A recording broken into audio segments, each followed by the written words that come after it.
Yeah, good afternoon, sir. Hello. Good afternoon. Yeah. Good afternoon. Okay, sir. Student are joining online this session. Okay, and they are trying at their end also.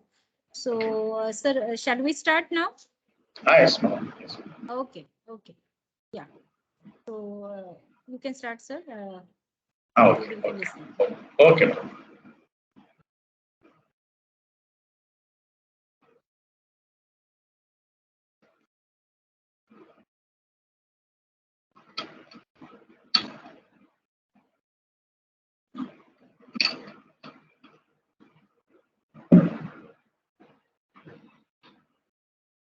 So once again, good afternoon to all.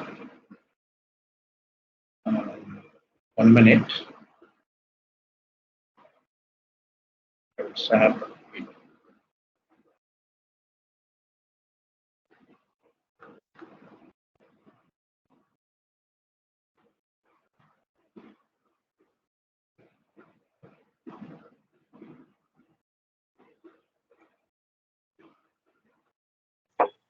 Sir, you are not.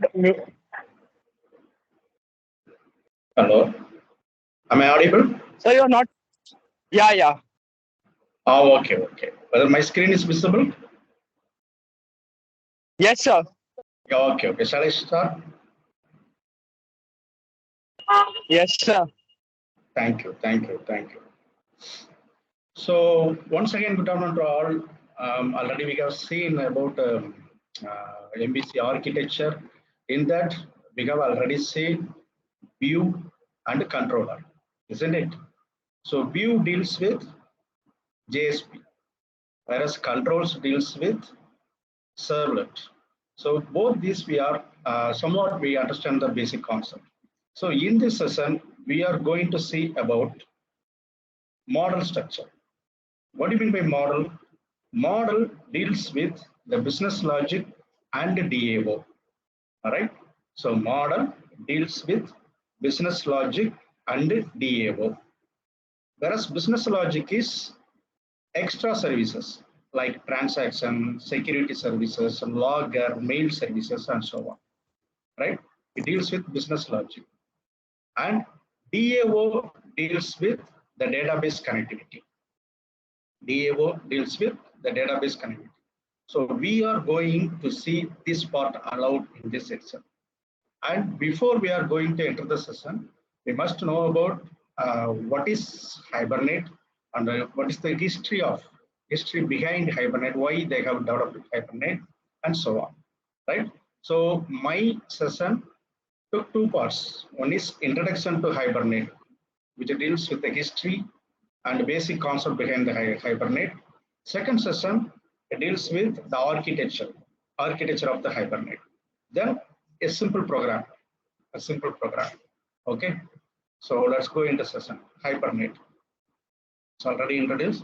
My name is Lawrance. I'm working as a director in the Department of Computer Application at Ayya College, Sivagasi, Tamilnadu.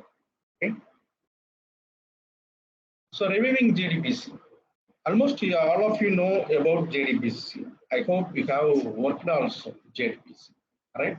So I'm not going in depth into JDBC. So I'm going to see only the positive concept and negative concept, the pros and cons of JDBC. Okay. So the positive concept of JDBC is clean and simple SQL processing.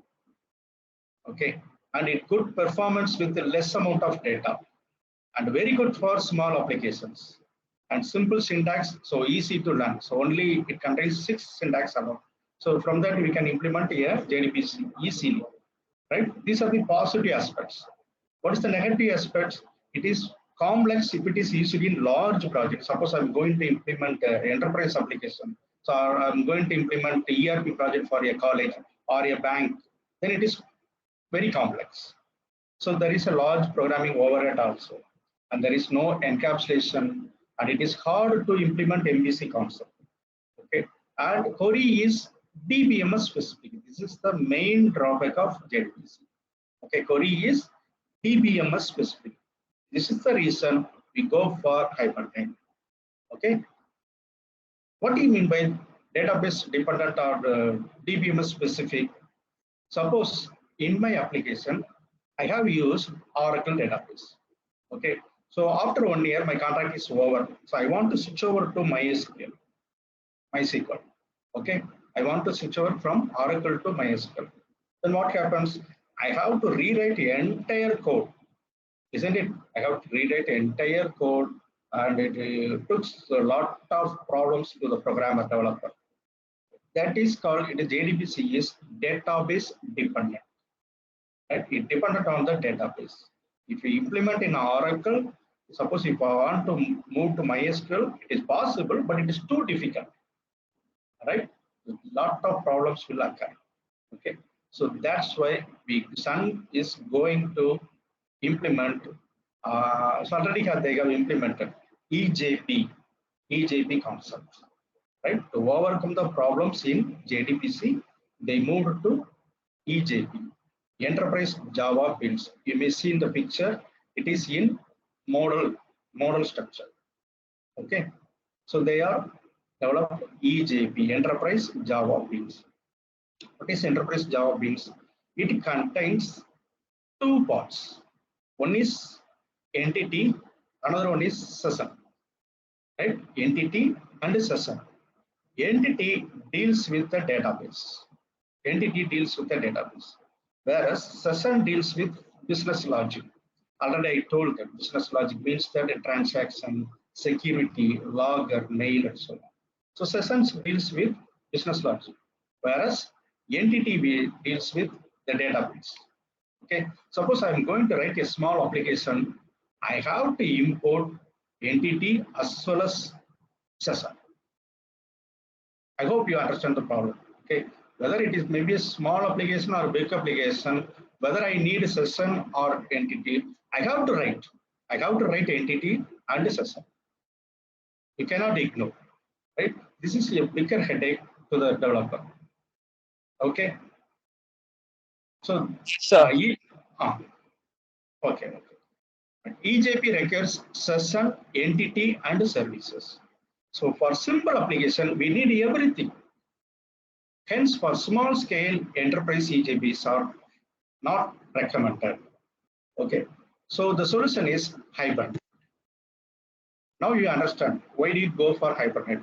First, it is JDBC. There are some drawbacks. JDBC is DBMS specific. So Sun developed EJP, but EJP for small application also you have to implement session as well as entity. Right? So one of the developer in EJP, he found very difficult EJP. Right? So you go for Hibernate. So before we are going to see about Hibernate, we must understand ORM, Object Relational Model. What is that? Most of the object-oriented programming applications use relational databases. Right? You know that. Right? Whether it may be Java or .NET or Angular or any object-oriented application must use relational database to store and manage the application data. The relational databases represent the data in tables, whereas in object-oriented application, we represent the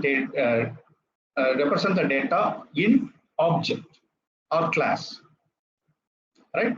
So for application side, it is class or object.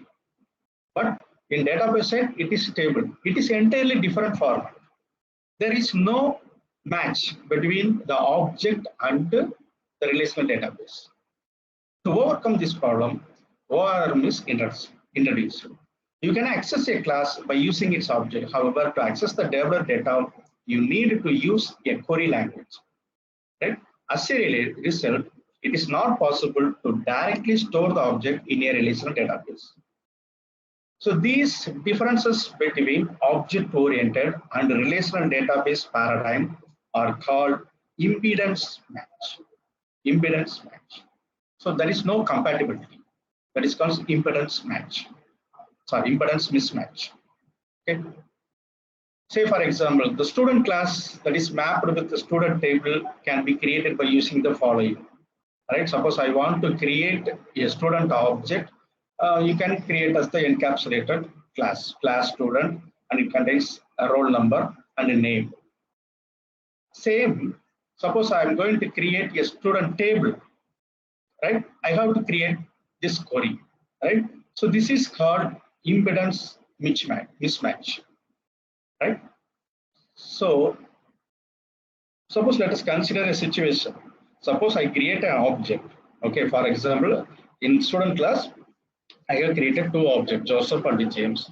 I'm going to directly write it to the tables through my program, right? Let us consider the situation.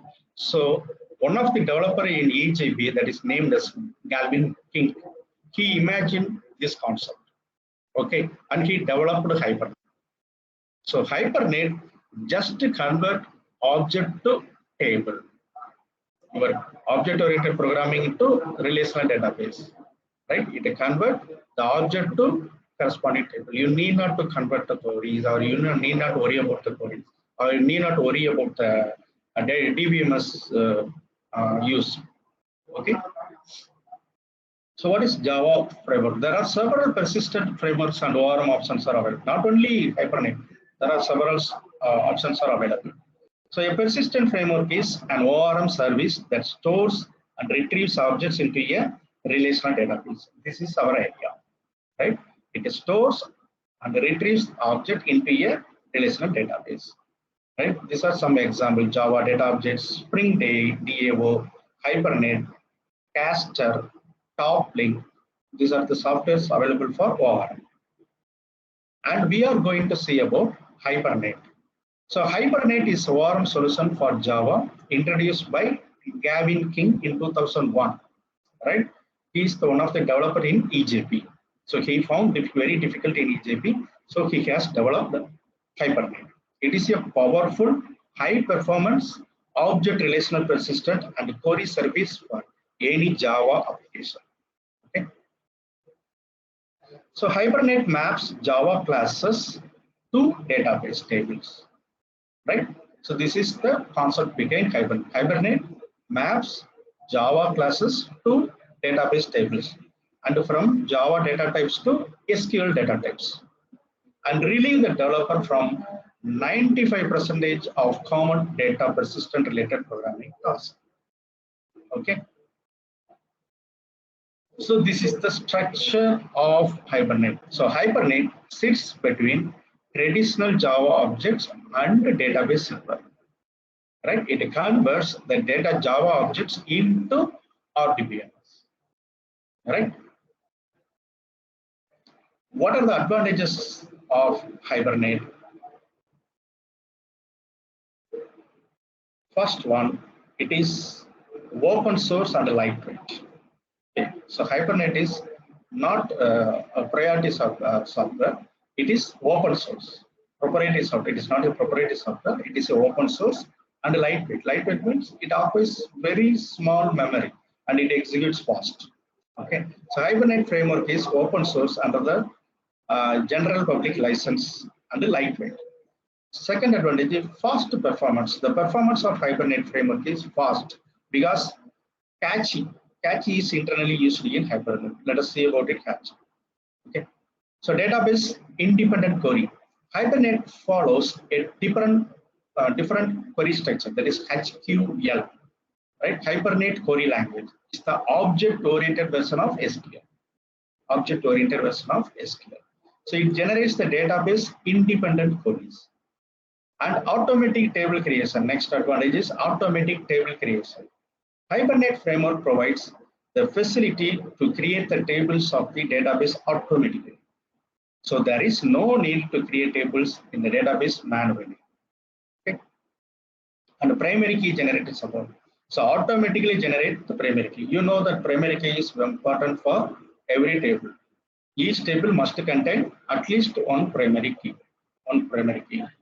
So this is comes under first normalization. You may aware of that. Okay. And data validation support in the form of annotation, it provides data validation.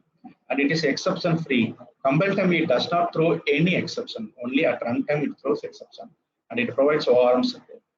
So already I told that Hypernet provide catchy support. What do you mean by catchy? suppose let us consider example. Let us consider ICICI Bank example. Suppose 1 lakh people are working in ICICI Bank. 1 lakh people are entered into the bank through online. Let us consider. So for suppose I'm using JDBC, for each user, I have to fetch the database and check whether the user is valid or not. Okay. If you are using Hibernate, it loads the 1 lakh data into cache because the 1 lakh data is constant. Very rare it changes. Maybe it may be in 1 month or 2 months it may be changed, right? So these data yields are constant. User details are constant. These constant data are loaded into cache. Okay. So whenever the query occurs, whenever the user enters, it checks the cache, not go to the database. Right? So it immediately checks whether the user is valid or not. Okay. So Hibernate provides this cache support also. So this has been illustrated in this picture. If a data exists in the cache, read data from the cache. Suppose if it dot exists, it go to the database. Right? From Hibernate 4 onwards, it supports OGM, Object Graph Mapping. That is, it supports NoSQL. NoSQL, that is MongoDB. MongoDB, you may have heard about MongoDB. So MongoDB supports after Hibernate 4 only. And Hibernate searching, it follows index-based searching. It is very fast search. Immediately you can fetch any data anywhere. Right? So that's all about my introduction to Hibernate. So now we are moving to the architecture of Hibernate. Second part.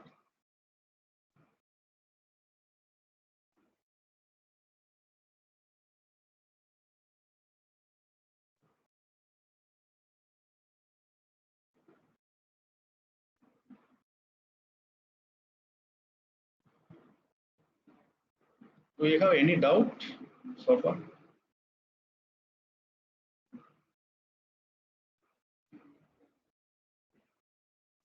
Okay. Sir, can you show the slides? Yes, yes, yes. The second part is loaded. Right. So in this, we are going to see about the important part of Hibernate, that is the Hibernate life cycle and architecture, and one simple example. Simple example. Because I could not able to cover entire Hibernate in within 2 hours. So I give one small example how to write the data through object to your database. All right. So Hibernate life cycle. So Hibernate life cycle contains the following states. Right. The object contains the following 3 states. One is transient state. Second one is persistent state. Third one is detached state. Right. This is the object life cycle. Hibernate object life cycle. One is transient state, persistent state, detached state. So based on the life cycle, they are framing the architecture. So if you understand the life cycle and architecture, then you can easily implement the program. Right? So this is the structure of objects. So once you create an object, it is in transient state. Right? If you create an object, it is in transient state. Then if you connect with the Hibernate, it is goes to persistent state. Right? The object is saved into or attached to Hibernate, then the state is called persistent state. And once the object is entered, converted into table, then it is called as detached state. Right? These are 3 life cycle methods in Hibernate: transient, persistent, detached. So the transient state is the initial state of an object. Once we create an instance of Pojo class, then the object entered into the transient state. Don't worry about Pojo. Pojo means very simple. A plain old Java object. I give the details. Okay, once we create an instance of Ojo class, then the object entered into the transient state. Here, an object is not associated with the session, right? Hibernate session. It does not associate with the Hibernate session. So the transient state is not related to any database. So hence modification in the data do not affect any changes in the database. Right? You create an object, then it is called transient state. While it is in transient state, you can modify anything in that object. It does not affect the database. Okay, this is the first state. How do you create? Just create an object. You may aware of this program. It is a Java simple object program. I create a Java object, employee object, and I set the values. Now the object is, that is employee object is which state? Transient state. Okay, transient state. Second state is persistent state. Persistent state. As soon as the object associated with the session, that is Hibernate, it entered into the persistent state. Okay, as soon as the object associated with the session, it entered into the persistent state. Hence, we can say that an object is in the persistent state when we save or persist. While we are saving, it goes to persistent. Here, each object represents the row of the database table. So, modification in the data make changes in the database also. Right? Keep in mind, while the object is in persistent state, if you modify anything, it will affect the database also. Right? So this is the second state, persistent state. By using these two methods, we can convert into persistent state. I already created a state, I already created transient state of an object, employee object, E. Now, while you saving, then it goes to persistent state. So this is the second. Third one, once we either close the session, we close the Hibernate or clear its cache, then the object entered to the detached state. Right? Detached state. As an object is no more associated with the session, modification in the data do not affect any changes in the database.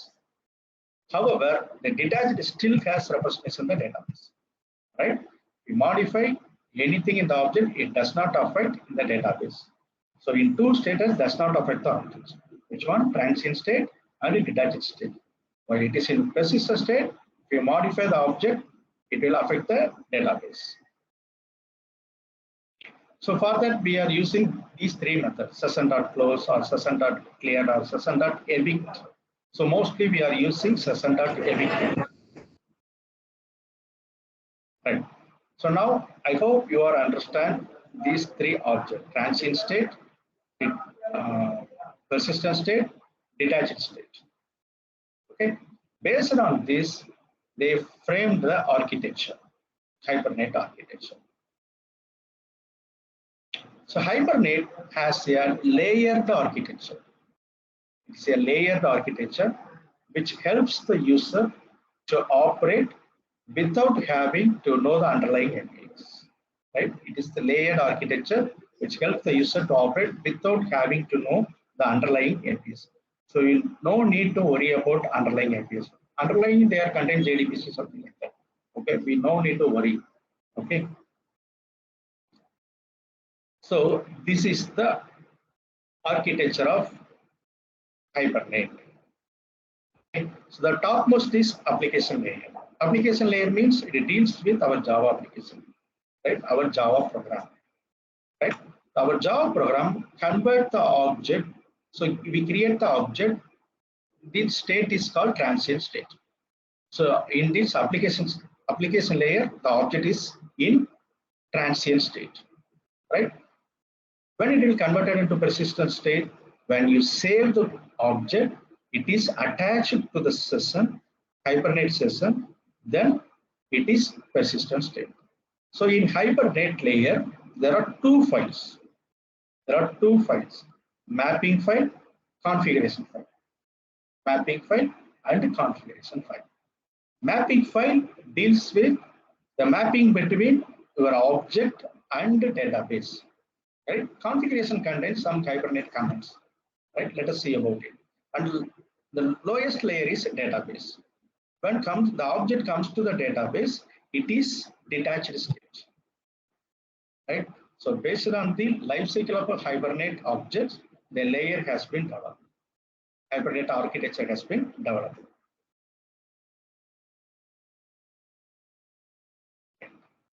Remain to next. So now we are going to see about the real-time application, how to build a simple Hibernate application. Okay. So for that, we need 4 files. The very first one, Pojo class. Pojo class, mapping XML, configuration XML, and our logic, right? Our driver program. Okay. So these 4 files are must for to develop a simple Hibernate application. Okay. So Pojo class, mapping XML, configuration XML, and our driver program. It contains our own logic. Okay. Pojo. What do you mean by Pojo? Pojo class is needed for Java beans by getters and setters to protect their member variables, which are typically set to private and have no argument constructor. All right. Pojo class contains only getters and setter, a default constructor. Clear? So Pojo class, it contains only getters and setters and then a default constructor. No other special method. No other special method. Then the class is called as Pojo. Pojo means plain old Java object. Plain old Java object. So normal class without any speciality is called Pojo. Okay, Pojo means plain old Java object. If you want to develop lightweight application, definitely we need Pojo. Right? You are going for lightweight application, or suppose you are going to develop a Spring application, a Spring Boot application, definitely you need Pojo. Right? So the class that does not implement any technology, any framework, does not extend any technology and any framework. Okay, it contains only getters and setters and default constructor. How to write Pojo class? So for every property, must getter and setter need to provide. So this concept you have studied in core Java, right? For each property or each variable, you must declare getter and setter. Setter and getter access should be public. It should be public. Along with, we can have extra things like variables and a constructor.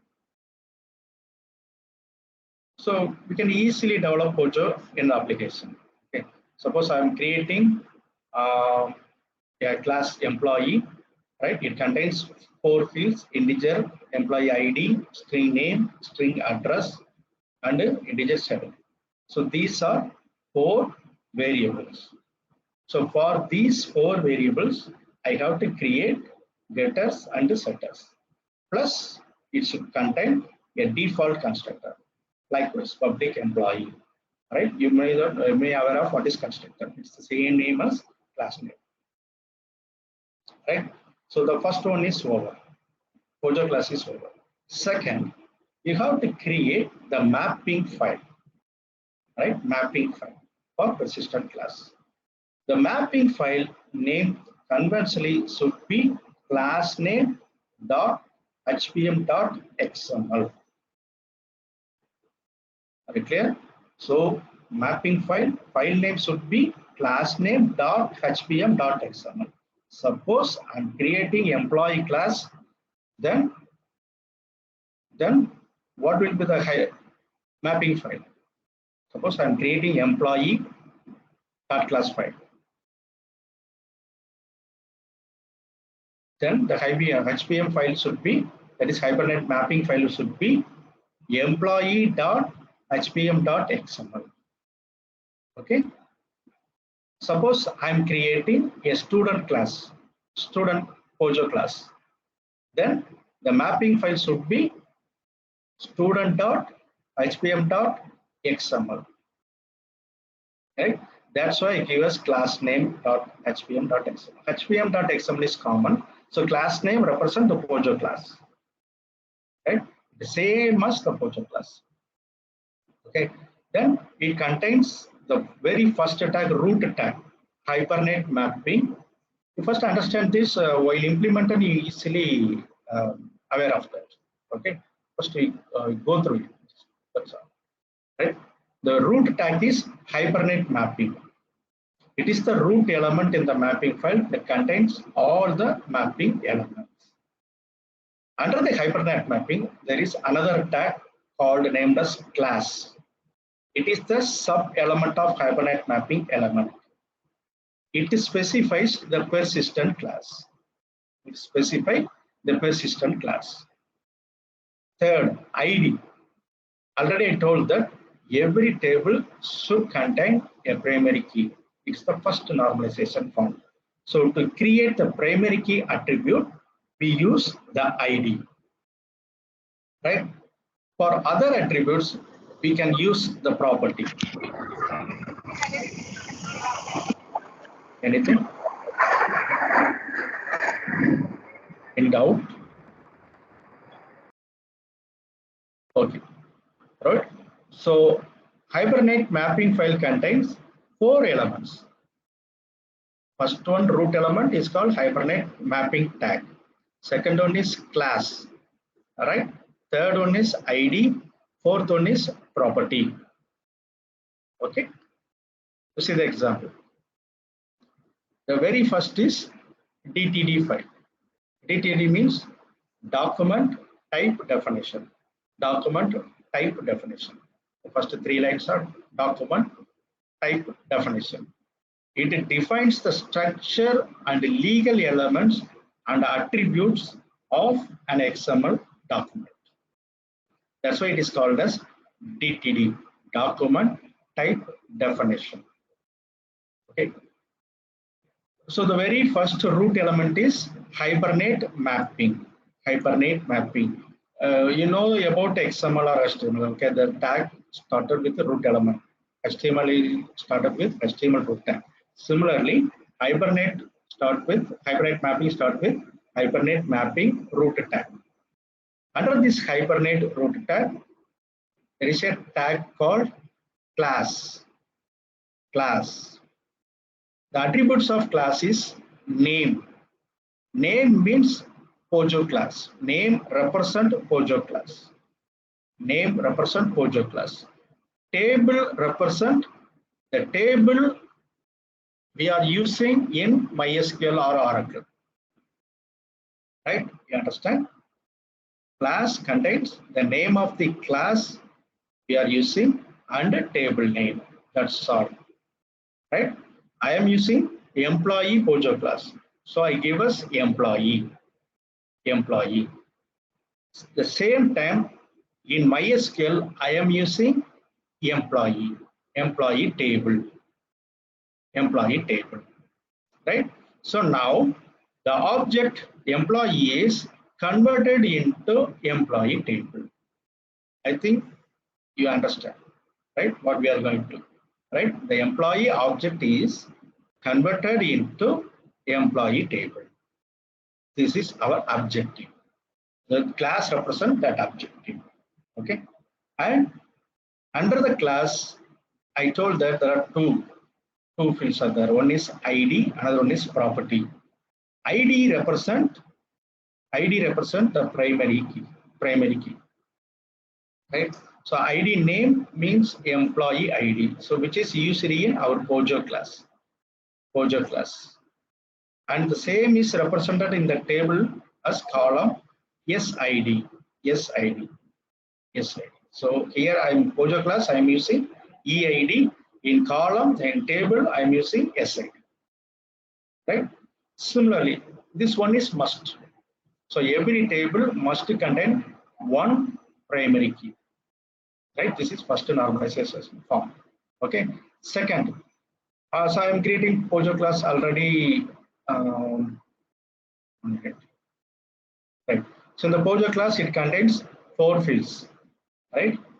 Employee ID, employee name, address, and salary, right? ID is represented as primary key. The other 3 fields are converted as a table, right? By using the property name equal to name, which is used in the Pojo class. The first one is name represent the Pojo class. Column represent the table. Column represent the table, right? So name. So I'm using Pojo class name, and the column is yes name, right? Similarly, address, yes address. Salary, yes salary. If you don't want a separate name, then you just ignore. You no need to specify as column name. You no need to specify column, right? So it will be stored directly into the table as name, address, salary. So for the differentiate only I give, right? This is also accepted. If you omit the column, then the table name contains the same as Pojo class, right? So this is employee HPM XML, is mapping resource, right? So already we have created the Pojo class, right? Then employee.htm, that is mapping file. Third one is configuration file. This one is configuration file. Right? The configuration file contains information about the database and the mapping file. Right? The configuration file contains information about the database and the mapping file. Conventionally, the name should be hibernate.cfg.xml. So you you should not give any other name. The file name should be hibernate.cfg.xml.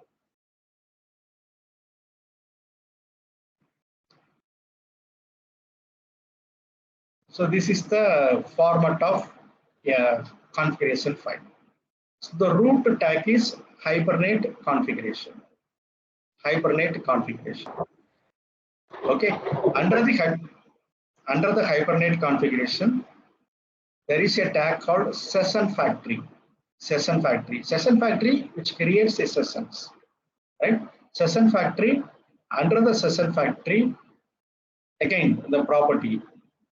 These properties are called Hibernate properties. Hibernate properties. Right here, the properties are called Hibernate property. The first property names equal to hibernate.connection.driver class.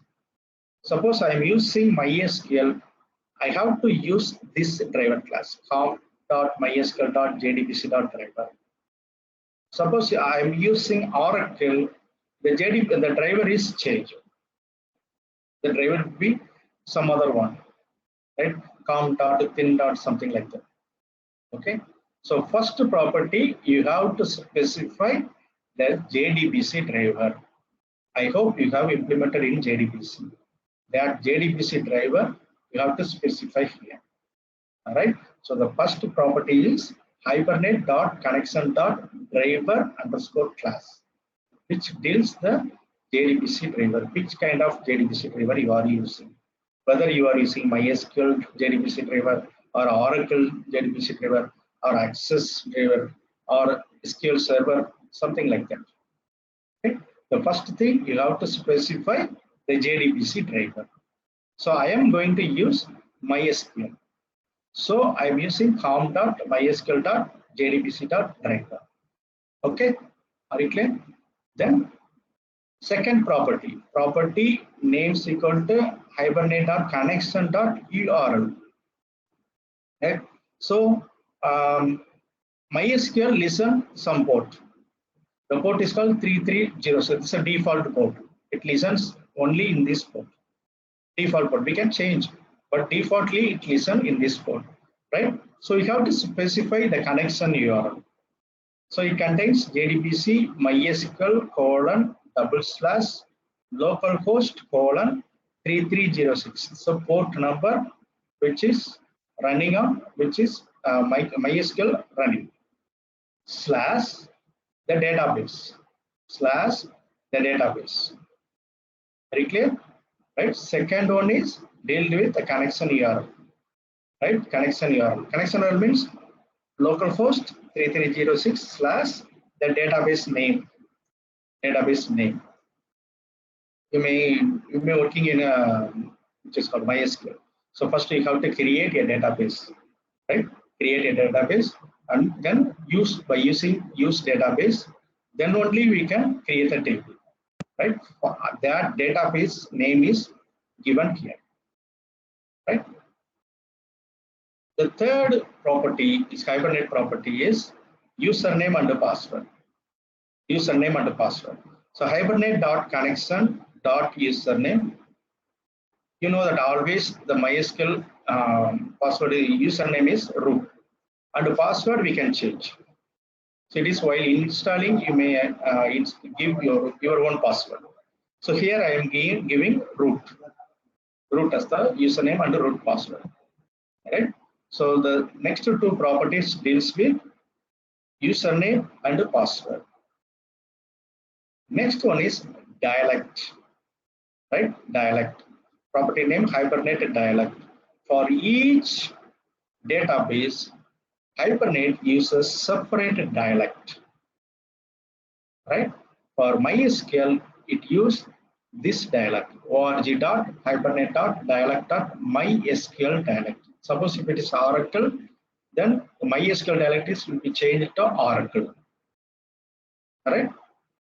So you need not worry about the packet set, whether you are using Oracle or whether you are using MySQL. You no need to worry about. Just I change the dialect and the connects JDBC driver.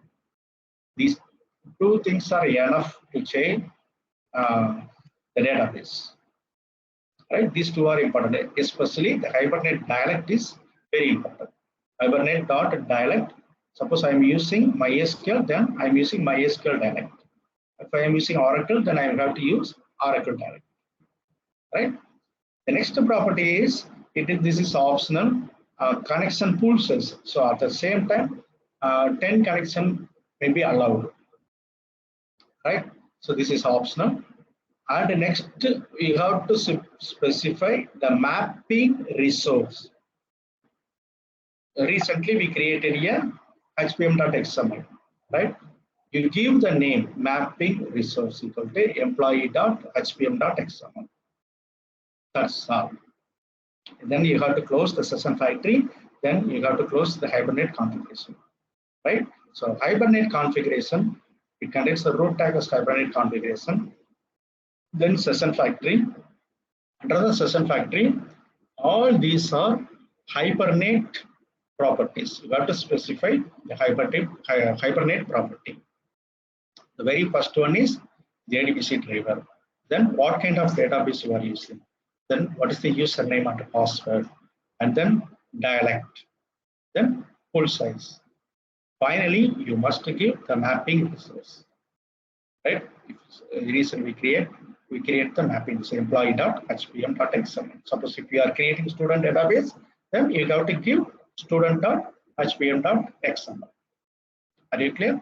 Okay, right. This is our own logic. Or driver class. This is a driver class. The fourth class is create the class that retrieves or stores the object. In this class only, we store the object or we retrieve the object from the database. Right? We store the object into the database or we retrieve the object from the database. Clear? Right? So for that, you have to import these three. First one is configuration, session factory, and session. You have to import these packages: org.hibernate.cfg.configuration, hibernate.session factory, hibernate.session. Then public class test. I give any name, test or something like that. So this is the driver class, and it should contain the main class, main method. This is the entry point for a Hibernate. This is the entry point for a Hibernate. Right here, I create an employee object. Employee is equal to new employee. In Pojo class, we give only structure. We give only structure. Here only I define the data. there I declare the object. Here I define the object, right? So e dot set id, so you give some value 100. E dot set name, you set address, set salary. Then these two comments are very important. Configuration, CFG, new configuration, right? So I'm going to create a session. Session means now the object is in transient state. I have to convert the object to persistent state. Persistent state, for that persistent state, the session is used. The session is used. So session is in configuration package.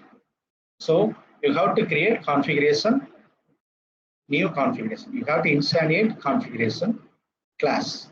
Then cfg.configuration, cfg.configure, you have to specify the configure XML file. Recently we created a hypernet.cfg.xml. You got to give that name. Then you have to create a session factory. Session factory is used to create different kinds of sessions, right? So session factory SF is equal to CFG. CFG means configuration. Build the session factory. It create the session factory. From this we can create a session, right? Session is equal to SF, that is session factory dot open session. Now the session is ready to write the object into persistent, right? When it will go to persistent, s dot save of e, s dot save of e. E is the employee object. Now s dot save dot e, the object is converted into persistent state, transient to persistent. That is, it comes under hypernet, right? Then you give the command s dot begin transaction dot commit. Once you give the commit, the data, the object is written into the table,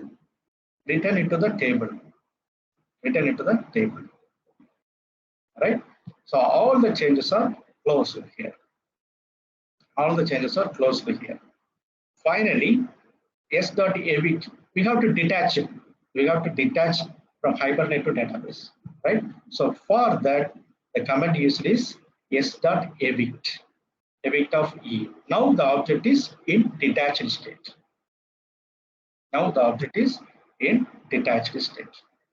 Right? These 4 files are used to create a simple Hibernate application. I hope you may understand, right? So what are the files we need? Yes, we are going to develop a program. Okay. What are the files you need? A Pojo class.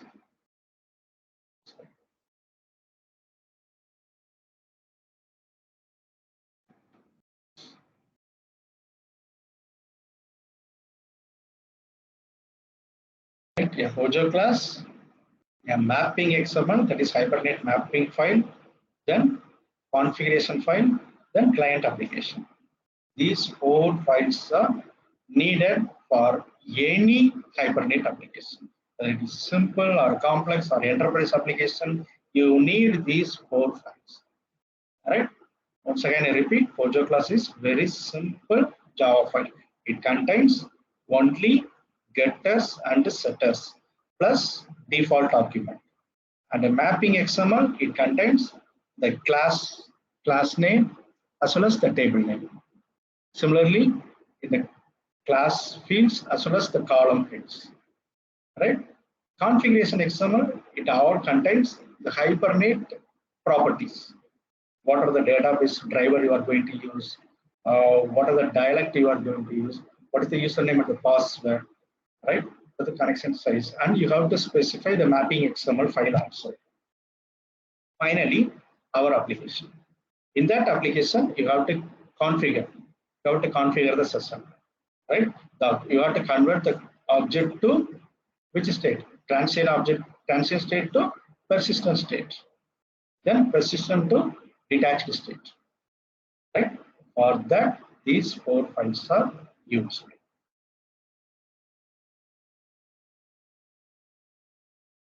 I hope you understand the concept. Shall we go to a real-time example?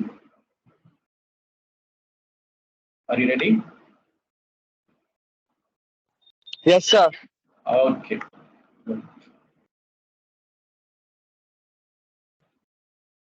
So open your, it's called Eclipse ID. All of you open your Eclipse ID.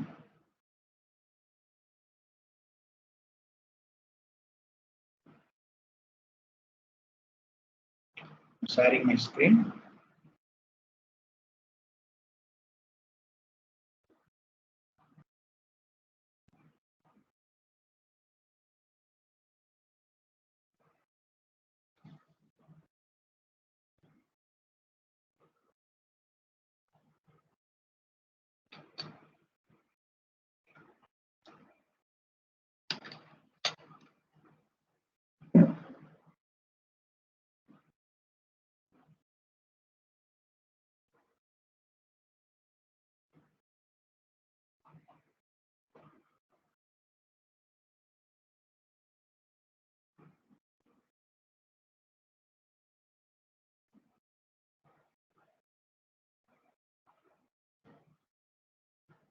All of you open the Eclipse.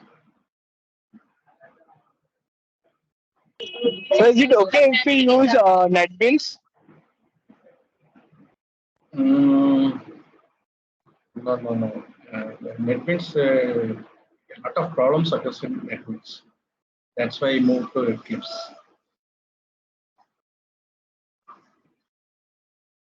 Okay, sir. Have you installed Eclipse?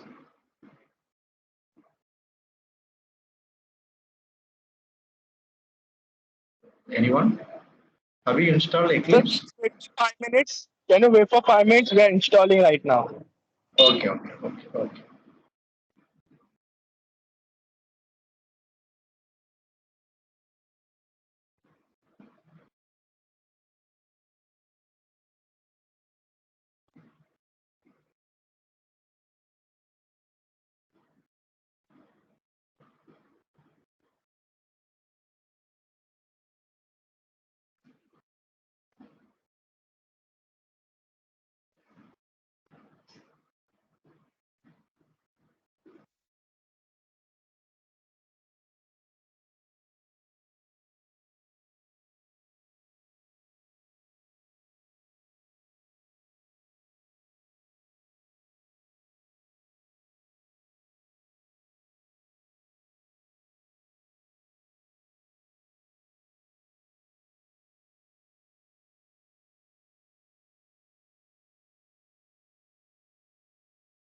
Sir, you can start now. We will write the steps down, and once it is installed, we will run it.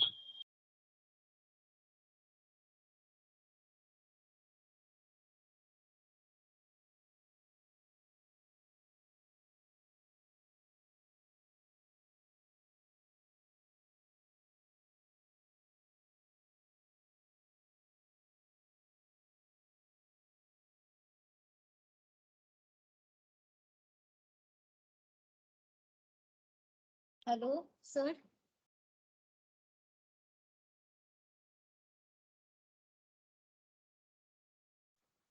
And whether now I am audible?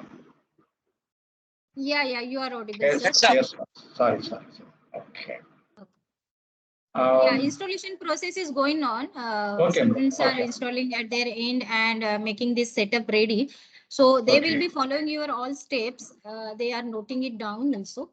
So whenever setup is ready, they will try all these things, sir. okay.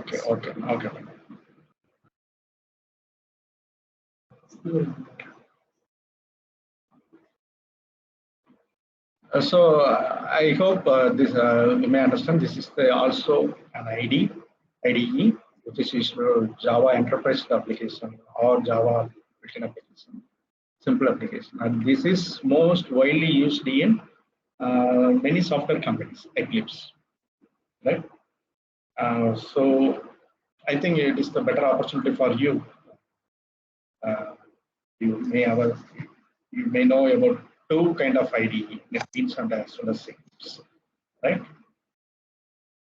So the Yes. very first step, file.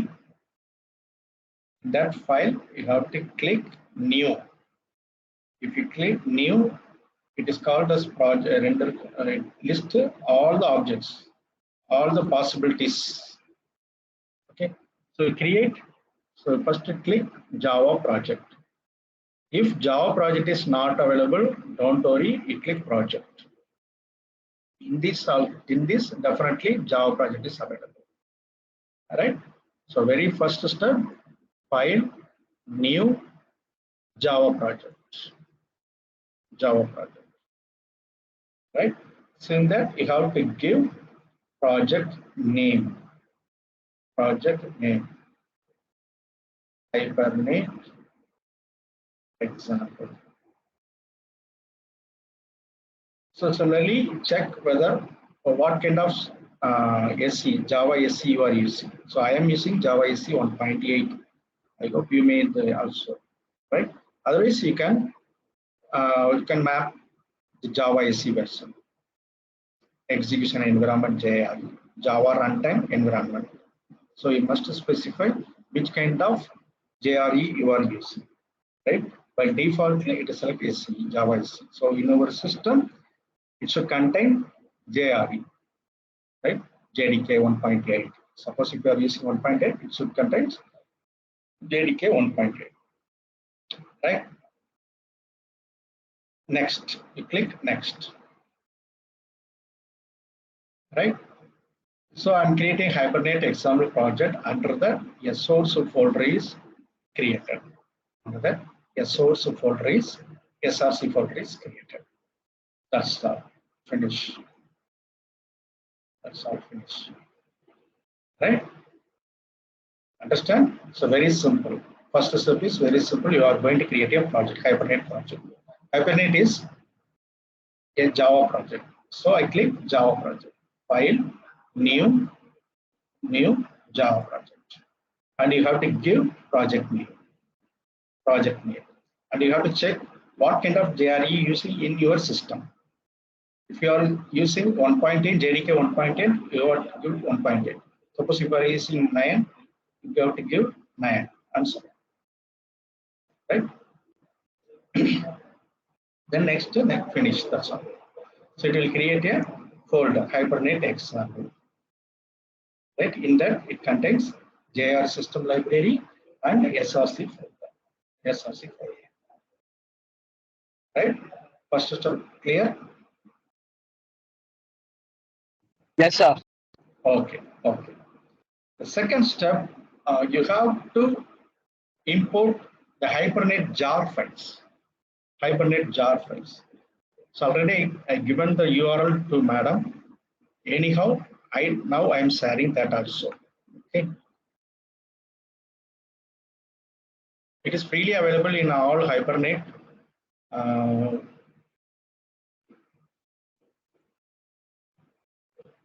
See, better 1 minute.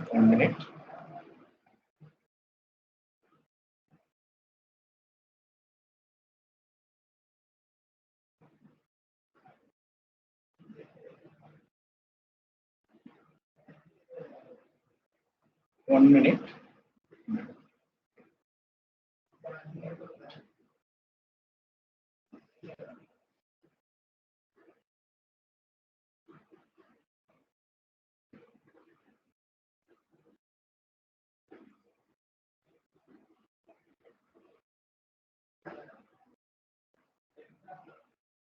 So I'm sharing my screen.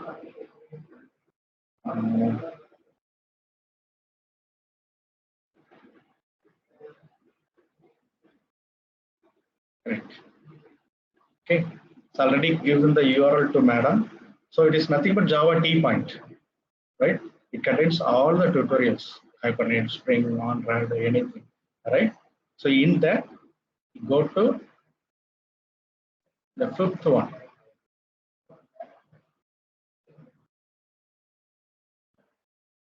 So load the jar files, load the jar files, right? Fifth one, load the jar file. So just click download the required jar files for Hibernate, right? It's download the required jar files allowed.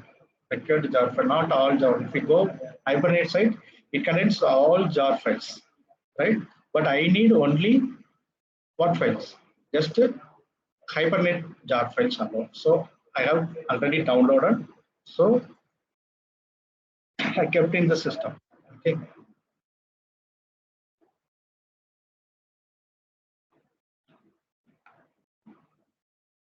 Okay. Right. So I have created a Hibernate example project. In that project, right click. So this is the second step. Right. Right click. Then click build path. Click build path. In that build path, add external archives. Understand? So right click in the project name, click build path, then add external archives. It pop up the windows, right?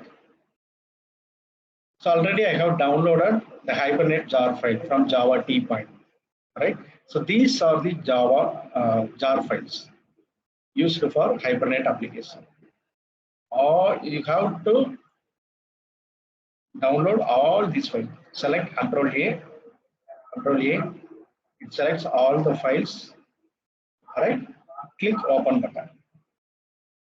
Click Open button. Right. All these files are added into reference libraries. Right. All these files are added into reference library. Understand? So again I repeat. Right click the project. Hibernate exam. Right click. Build path. Click Add external archives. Right. Build path. Check. 1 second. Build path. Add external archive, and you have to click all the files. You got to select all the Hibernate files. Recently we downloaded from Java T point. Okay. So Hibernate files are downloaded. Next, I want to connect with the database, MySQL database. So for that, I hope you have been working in MySQL connector. Right? Again, same step. Right click, build path, add external archives. So already I have downloaded MySQL connector.jar, right? So MySQL connector, click that jar file. So that is also imported in your project. So you have to import Hibernate jar files plus MySQL connector. These two are very important. Are you clear?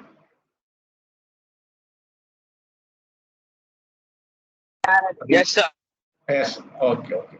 Shall we move to next? So now we are going to create 4 files. 4 files. What is that? Which one is the first one? You have to create which file? Anyone?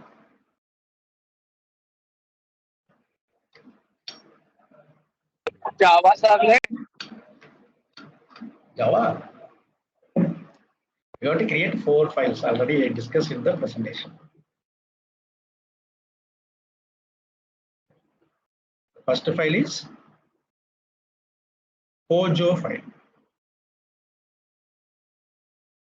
Pojo file, right? Pojo means plain old Java object. Plain old Java object. So I am going to create a Pojo file, right? So for that, click src folder, right click, new class file. Once again I repeat, second step, right? Click src folder, src, right click, new class. Here I'm going to create a Pojo class. So I give the Pojo class name. If it is employee, I give us name as employee. Okay, employee. If it is student, you have to give student. If it's department, you have to give department. So I am going to create employee object. Employee object. Right? Click finish. Finish. So it will create a class file, public class employee. Public class employee. Right? In that, I have to create 4 fields. One is employee ID, then employee name, employee address, employee salary. Okay. So employee ID is division ID, employee ID. Right? Employee name, string. All these fields should contain private. Private integer employee ID. Private string employee name. Private string.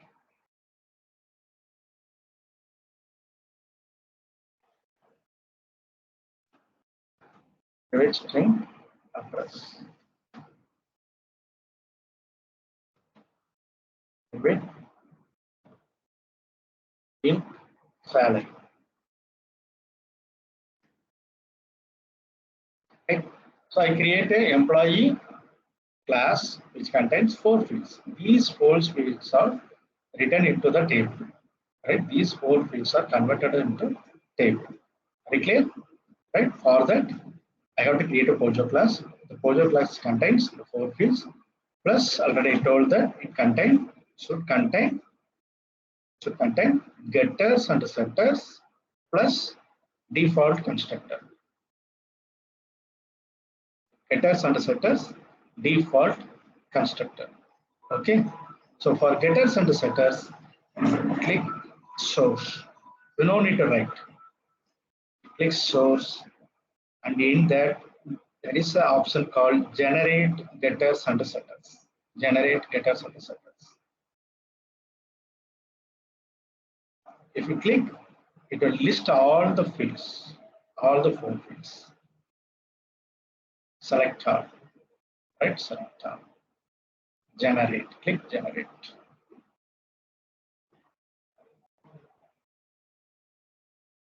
Generate. So it created getters and setters. For example, for employee ID, it created a getters. Similarly, setter, employee ID is setter.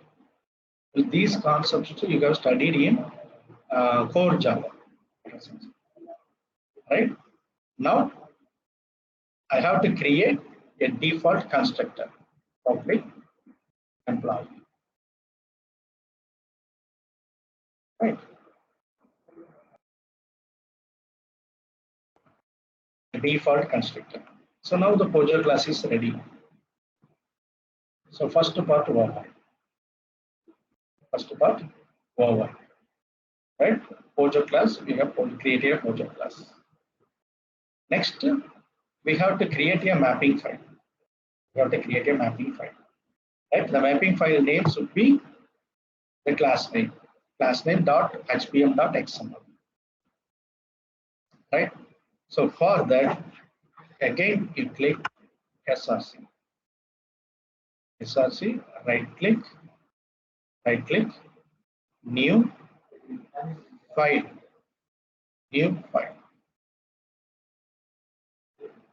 right? New file.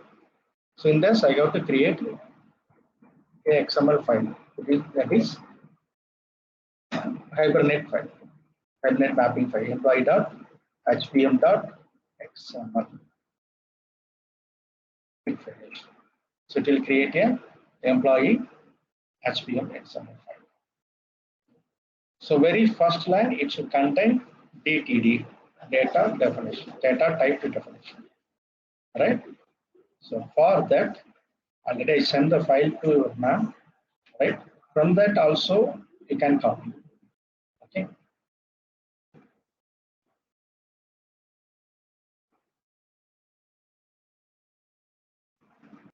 Right. So this is the data definition file, data type definition, right? Otherwise, it located in Hibernate core jar file, right? So you may see this jar file, Hibernate core 5.3.1 final.jar file, right? So if we click this, there is called org.core, org.hibernate, org.hibernate, the very first one, org.hibernate. In that, go to last you have Hibernate mapping, DTD. Right? If you click that file, you found this what is called document type definition format. Right? Right? You can copy this and you put it to the first element. Or I have sent the file to Nadar. Already sent the file to Nadar. You just copy the content. Right? So very first it contains the mapping file. So mapping TTD. Then Hibernate mapping file. The very first root tag is this root tag. Hibernate mapping. Hibernate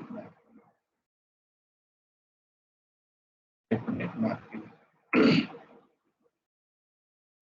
Okay, Hibernate mapping. Okay, in that Hibernate mapping, next tag is class tags. I just copy.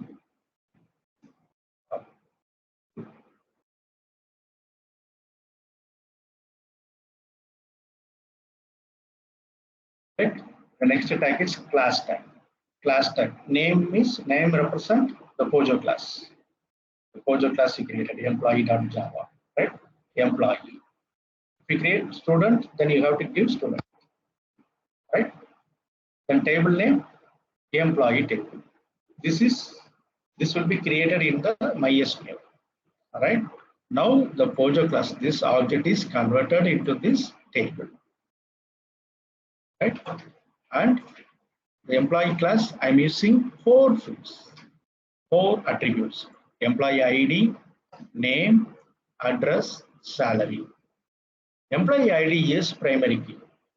Employee ID is primary key. Okay. So it should represent by using this tag ID name is equal to employee ID.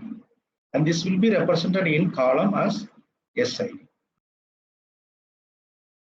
Right? So property name is equal to name.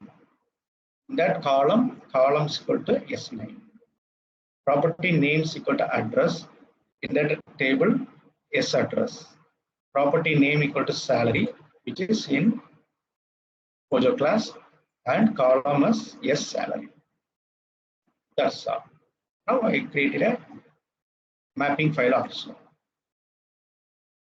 So second step over. Third, we have to create a configuration file, right?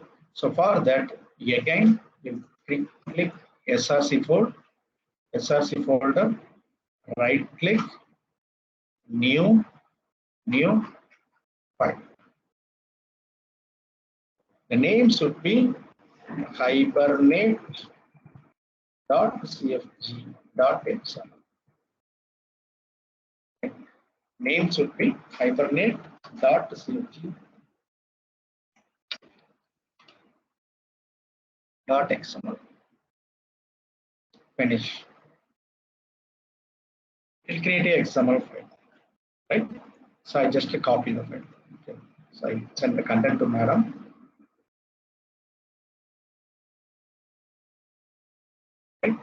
The topmost is DTD. DTD. So where it is available, whether you just copy from the file I have given, or you go to Hibernate core 5.3 final.jar, in that org Hibernate, then under it there is a file called configuration DTD. Configuration DTD. We click 10 to 12th line. You have to copy 10 to 12th line. Right? Copy and paste. Or already I give the contents to Nadar. So you just copy and paste. Right? So the first 3 lines are copied from that. Okay. Then the root tag is Hibernate configuration. Hibernate configuration. Right? So under that, session factory.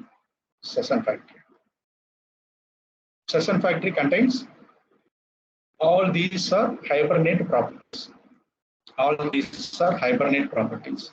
The very first one, property names equal to what name? Database driver name, JDBC driver name. What kind of JDBC you are using? I am using MySQL. So I have to give com.mysql.jdbc driver. Then URL, connection URL. Connection URL, you have to give JDBC colon MySQL colon localhost 3306/testdb. Testdb means the database I am using MySQL, right? For example, this is my MySQL workbench.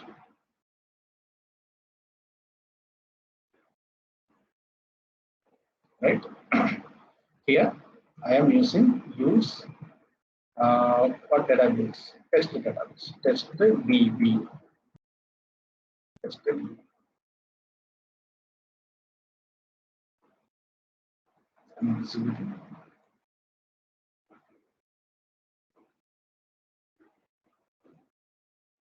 Right? So in bottom it use test database. So I test database. This database name should be here.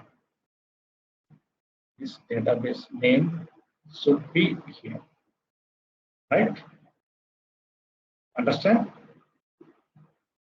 Right? This connection URL are common because MySQL is only in the port. Right? MySQL listens in this port, localhost colon 3306. So this represents the database I am using MySQL, right? And username password. Username password is root. Username is always root for MySQL, and the password what you have given while installing MySQL, right? Then the very important concept is dialect. Dialect. Hibernate dialect, right? So I am using MySQL dialect. I am using MySQL dialect. If you are using Oracle, then you have to specify Oracle dialect. Okay. Then what is the mapping file I'm using? Mapping file. Mapping file is here I created a mapping file employee.hpm.xml. Employee.hpm.xml. Right? Employee.hpm.xml. Right?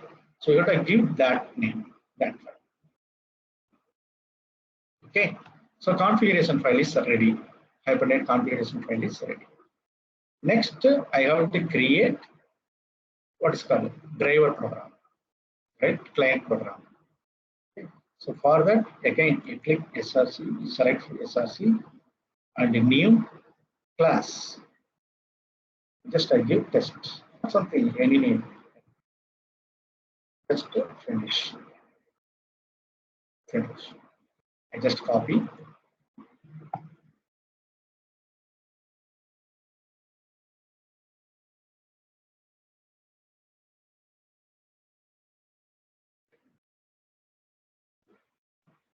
I just copy the content and I will paste it, right? So the topmost is import configuration session factory session. So we have import these three packages, these three classes. these three classes into your program. And test. Main is the entry point for your program. So I created a employee object, right? Employee object, then set ID 100, set name Lara, set address Anjak. I have created 4 fields, right? Create a setters. You may have aware of that in the Pojo class. We have created a setters and setters. So in setters, I'm using set the values, right? 100, Lara, Anjak, and my salary is 2000. Right? Then you have to create the configuration. You have to insert the configuration. So configuration CFG new configuration. Then CFG config, you have to specify the configuration file, XML file. Clear?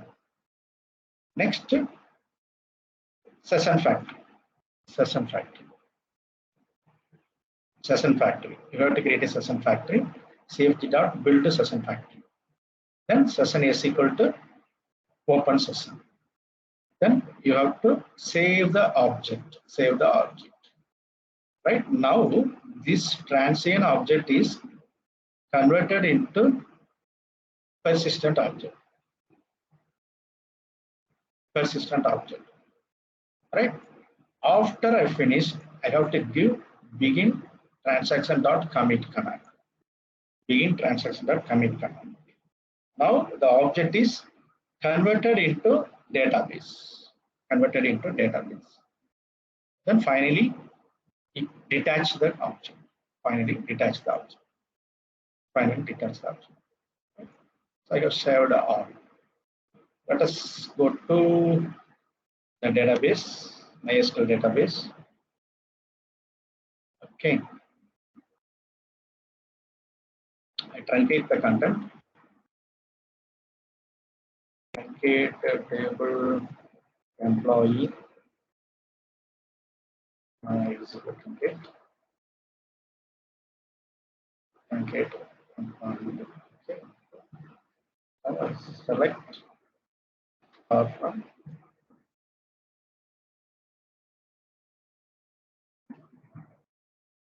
execute select from. So you may see it contains SID, name, address, salary. Right? I created the table. Right? Contains nothing. I have deleted all the things. Right? Now I'm going to write through my program. I write the object to this table. This is my objective. Right? So go to Hibernate once again. Right? This is the driver program. Right click. Right click. So I go write the data. What data? Employee ID is 100. Employee name is Lara. And address and Jack and salary. This content will be written into the table. Right click. Run as Java application.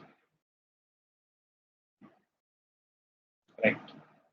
So at the bottom you can see if it is error, it will display the error. Otherwise, it gives true. So now our program is successfully running. So you go to MySQL. Once again, I execute select star from employee. Once again, select star from employee. Before you are seeing nothing, right? SID, name, address, salary, nothing. And now I am using. Oh, now you can see the data. Right? It contains SID is 100, name is Lara, address is Anjak, salary is 10,000. Right? Once again, I check. I changed into SID to 101 and the Lawrance, Anjak, and salary is 1 lakh. Let us save it. Just right click, run as Java application. Okay, it runs properly. And we go to again I execute select start from employee. Right? You may see the data. The second record is written. So the Hibernate is Paka. Right? There is no issues in Hibernate, right? So that's all about Hibernate. You can create a simple application, but there are a lot of options are available.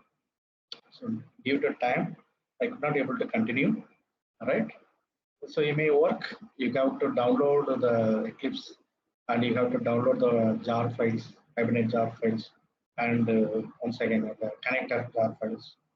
I give the entire instruction to, and also I send the files, coding files to Nadar. Right? So you work on that. If you have any doubt, you can raise. Very clear? Yes, sir. Right.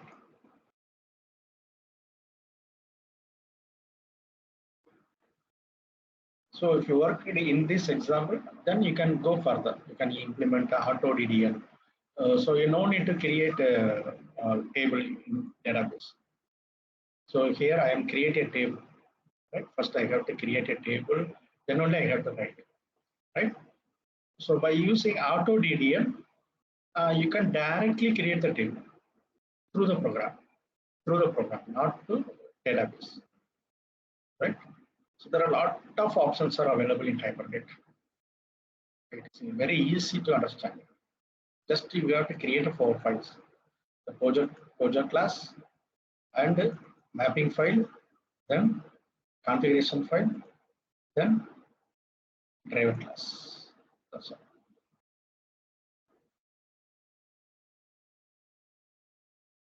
That's all about my side. I hope somewhat you understand, right? But the only thing is you have to implement. Then only it will be useful for you, right? Initially it will be difficult, but later you go further, it will be very much useful, very much easy. And this thing, any language you can easily study. You understand the basic concept, right?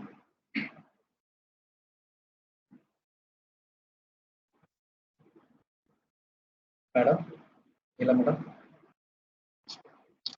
Yes, sir. Yes, sir. Yes, sir.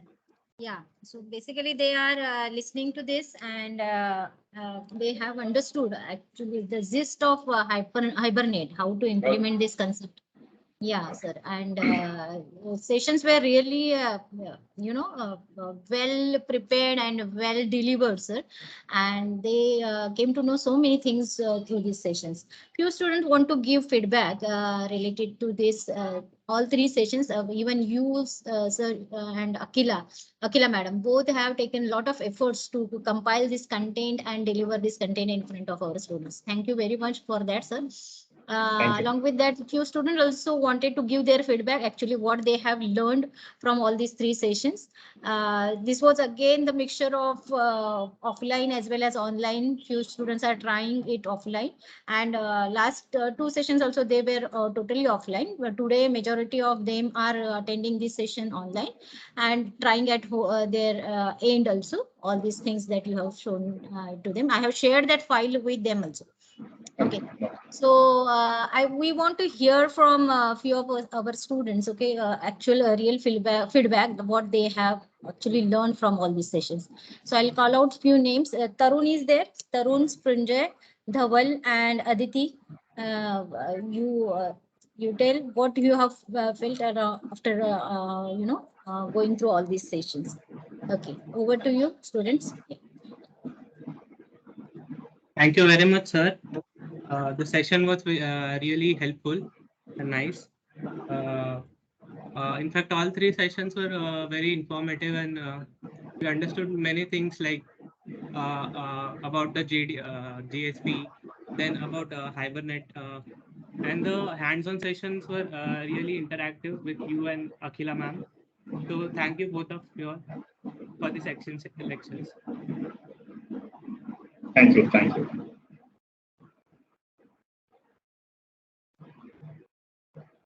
Thank you, Lawrence sir and Akila ma'am. We were very grateful for these hands-on sessions. We got to learn more about MPC, servlets, and GSP also. And this Hibernate session was very useful for us in future. In future reference, it will be very useful for us. Thank you, sir. Thank you.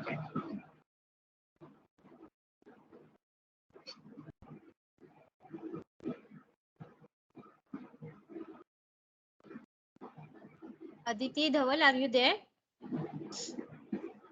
Yeah, ma'am, I'm there. Yeah, Dhaval, go ahead. So thank you, sir. I like to say that I loved your first lecture when you were talking about and led uh,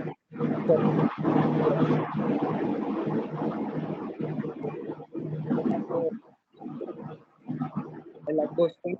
I like the theory part of your first lecture and also the hands-on lectures, but hands-on practice, like how to perform, how to basic.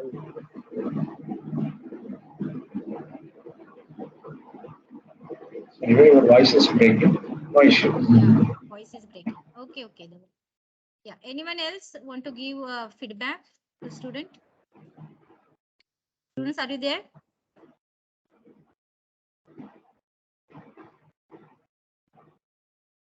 Okay, no problem. Yeah, sir, basically you started from basics of JSP and then it continued till the concept of implementation of Hibernate. Okay, so they got a lot of things from these all sessions, and thank you very much for associating with us uh, uh, as for this our MOU signed for our faculty exchange program. Thank you very much, sir. Sure, Yeah, sure. we are surely looking forward to such sessions again in terms of guest lectures, research related lectures, and all research related Okay. associations and all. Sure, sure. And we will plan few things like offline lectures also, sir. Sure, sure. That will You are be most again welcome. our student exchange program. Yeah, faculty exchange program, Sure. and that is again on the offline basis. Yeah, Thank you yeah. very We are much for providing all this. internship from through our IAC incubation cell. You may send your industrial students, and we are tied up with industry like cool dreamers and so on, and they are giving training on Angular.